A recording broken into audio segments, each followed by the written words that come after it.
Hello students. आज हम लोग केमिकल काइनेटिक्स के एक नए एक्सपेरिमेंट को यहाँ पर डिस्कस करने जा रहे हैं, जिसमें हम रेट कांस्टेंट डिटरमाइन करेंगे in the reaction of acetone with iodine. और रिएक्शन को हम वेरीफाई करेंगे कि ये रिएक्शन एसीटोन के रेस्पेक्ट में फर्स्ट ऑर्डर होती है, जबकि आयोडीन के रेस्पेक्ट में ये रिएक्शन जीरो ऑर्डर होती है। बट ये कुछ कंडीशंस के तहत होती है। अगर वो कंडीशंस ना फॉलो हो तो रिएक्शन की रेट और उसका ऑर्डर चेंज हो जाता है। तो हम इसके प्रिंसिपल को देखते हैं कि किस प्रकार से ये हमारा जीरो ऑर्डर और फर्स्ट ऑर्डर दोनों के रेस्पेक्ट में इस प्रकार से होता है, और यहाँ पर इस केमिकल काइनेटिक्स का रेट कांस्टेंट किस तरह से डिटरमाइन करते हैं। Acetone reacts with iodine in presence of mineral acids in the following manner. यहाँ पर एसीटोन की आयोडीन से रिएक्शन हो रही है in the presence of mineral acid. ये आयोडोएसीटोन यहाँ पर फॉर्म हो रहा है। If the concentration of acid is very small, जो हमारी कंसंट्रेशन कंडीशनल है, अप्रोक्सीमेट 0.005 टू 0.05 मोल पर litre, the reaction becomes first order with respect to acid, but in the moderate or higher concentration the rate remains unaffected by the acid concentration. The rate of reaction is found to be independent of concentration of iodine and hence is of zero order with respect to iodine. With respect to acetone, it is of first order reaction, but it is therefore the rate equation is expressed as R, जो हम rate के लिए लिखते हैं R, और उसी को dx upon dt equal to k into concentration of acetone. But with respect to iodine as well, जैसे कि ये फर्स्ट ऑर्डर की बात हम कर रहे हैं, dx upon dt equal to k into concentration of iodine, और आयोडीन की कंसंट्रेशन की हमने 0 पर रखी है।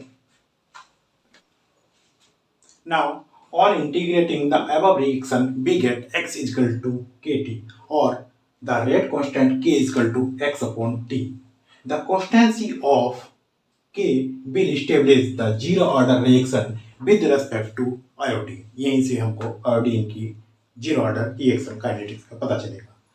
अब इस एक्सपेरिमेंट को करने के लिए, इस केमिकल काइनेटिक्स को करने के लिए हमें जो मटेरियल रिक्वायर्ड होगा, वो मटेरियल रिक्वायर्ड में hydrochloric acid, iodine, potassium iodide, acetone, sodium thiosulphate, starch, indicator, 5 beakers of 100 ml conical flask, 5 ml pipette, burette, and the thermometer.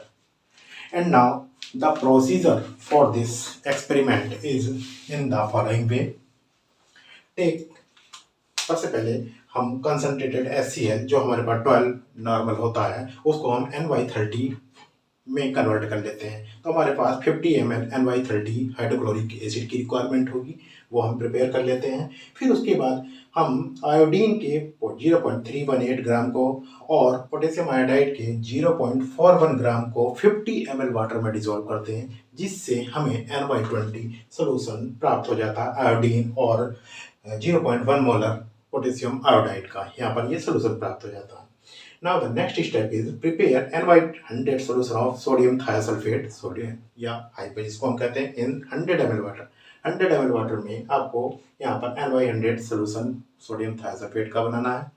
Now prepare 40% acetone solution water में आपको बनाना है। टोटल वॉल्यूम आपका 50 ml होना यहाँ पर चाहिए, और जो हम सोल्यूशन बनाएंगे वो वॉल्यूम बाय वॉल्यूम बनाएंगे, अर्थात 50 ml में आपको 40% एसीटोन लेना होगा और रिमेनिंग अमाउंट आपको वाटर की लेनी होगी। And now the next point is now कि 5 beakers of 100 ml capacity each containing nearby 25 ml of icy cold water with some ice pieces. Number 6 point, mix all the 50 ml of iodine solution with 50 ml of NY30 HCl hydrochloric acid in a conical flask of 250 ml capacity. Start the stopwatch immediately and instantly withdraw 5 ml of the reaction mixture and transfer it to the beaker containing icy cold water to arrest the reaction, जिससे कि यहाँ पर IC cold है तो reaction तुरंत ही stop हो जाती है। titrate it against sodium thiosulfate using starch as an indicator. Note the reading.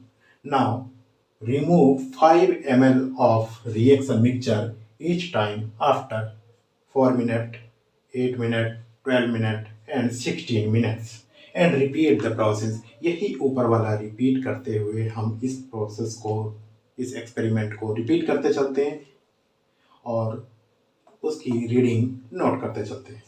Observation में हम देखते हैं room temperature during the experiment जितने डिग्री सेंटीग्रेड हो और concentrations of various liquid solutions I2 solution NY20, hydrochloric acid NY30 solution, acetone solution 40% solution. And once the burette is filled with in thiosulfate, we run in continuation for V1 to V5. So V5 is the inclusive of V1 to V4. इस प्रकार से यहाँ पर हम जो burette में एक बार thiosulphate solution भर लेते हैं उसको हम कंटिन्यूएशन में कंप्लीट करते हैं, उसको हम बार बार दोबारा से रीडिंग के साथ फिलअप नहीं करते, तो हमारे पास V1 टू V4 जो रीडिंग होगी वो पूरी की पूरी उसमें इंक्लूड, V5 वाली रीडिंग में V1 टू V4 रीडिंग पूरी इंक्लूसिव होगी। जब हमारा पूरा ब्यूरेट खाली हो जाता है तब ही हम दोबारा भरेंगे, अदरवाइज को नहीं भरेंगे। ना होता हम इसके एक्सपेरिमेंट के लिए एक टेबल बनाते हैं जिसमें हम ये डिफरेंट जो रीडिंग हमारे पास आई है उसको हम फिलअप करते हैं। देखिए किस प्रकार से अब हम ये टेबल फॉर्म करते हैं।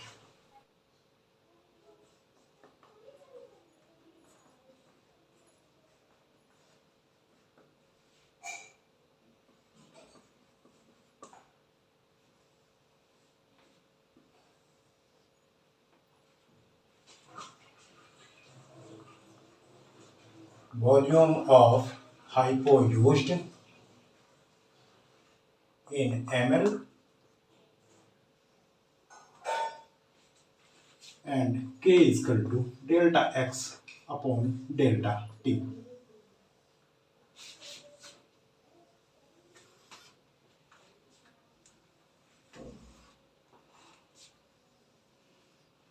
One, 2, 3, 4, 5, 6 टाइम मिनट जो हमारा इनिशियल टाइम से शुरू होता है 0 टाइम से, फिर उसके बाद 4 minute, 8 minute, 12 minute, 16 minute, 20 minute पर यहाँ पर हमारा टाइम स्टार्ट होता है। और जो वॉल्यूम हमारा पहली बार में V1, 4 मिनट पर V2, V3, V4, V5 इस प्रकार से हमारा टाइम होगा। Now K is equal to delta X upon delta की वैल्यू हमारी आती है K इज इक्वल टू, यहाँ पर हमारे पास जो वॉल्यूम आता है वो हम सेकंड वॉल्यूम में से फर्स्ट वॉल्यूम डिडक्ट कर देते हैं, V2 minus V1 divided by 4, K is equal to V3 minus V2 divided by 4, यहाँ पर आ जाएगा K is equal to V4 minus V3 divided by 4 and K is equal to V5 minus V4 divided by 4। इस प्रकार से हमारे पास ये values आ जाती हैं, ये हमारी टेबल कंप्लीट हो जाती हैं। 5 रीडिंग प्रकार से हमारी ये रीडिंग आ जाती है। और अब हम देखते हैं यहाँ पर एक कांस्टेंट वैल्यू यहाँ पर हमको प्राप्त होगी, जो K की वैल्यू होगी वो एक कांस्टेंट वैल्यू प्राप्त होगी जो कि हमारी यहाँ पर जीरो ऑर्डर काइनेटिक्स के लिए हम पहले ही प्रिंसिपल में देख चुके हैं कि K equal to delta X upon delta T, यहाँ पर आयोडीन के रेस्पेक्ट में जीरो ऑर्डर है, तो यहाँ पर K की कांस्टेंट वैल्यू का आना ये शो करता है कि जो ये एक्सपेरिमेंट है, जो ये ऑर्डर ऑफ रिएक्शन है विद रेस्पेक्ट टू आयोडीन वो जीरो ऑर्डर होगी। Here, the amount of iodine consumed during the reaction is proportional to the volume of sodium thiosulfate consumed in titration। जो हमने यहाँ पर टाइटेशन की है हाइपो सोल्यूशन के साथ, तो जो वॉल्यूम हमारा यहाँ पर आयोडीन का कंज्यूम हुआ है वो थायोसल्फेट के वॉल्यूम के प्रोपोर्शनल होगा। तो हम यहाँ पर प्लॉट करेंगे plot a graph between volume of hypo used versus time. अगर volume of hypo used versus time हमें ग्राफ प्लॉट करेंगे तो वो एक स्ट्रेट लाइन आपको प्राप्त होगी और जो स्लोप यहाँ पर शो करेगी, the slope of line give the value of velocity constant. जब between volume of hypo used versus time जब ग्राफ प्लॉट करते हैं तो एक स्ट्रेट लाइन प्राप्त होगी और उस स्ट्रेट लाइन का जो स्लोप होगा वो हमको रेट कांस्टेंट या वेलोसिटी कांस्टेंट को रिप्रेजेंट करेगा, वो शो करेगा।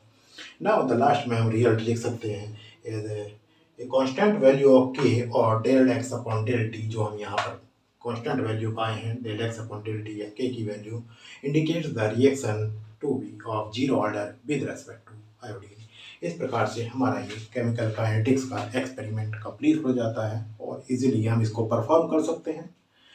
प्रिकॉशन आपको हमेशा हर प्रैक्टिकल में रखनी होती हैं, तो वो आप उसको विशेष तौर से सावधानीपूर्वक किसी भी एक्सपेरिमेंट को कर सकते हैं।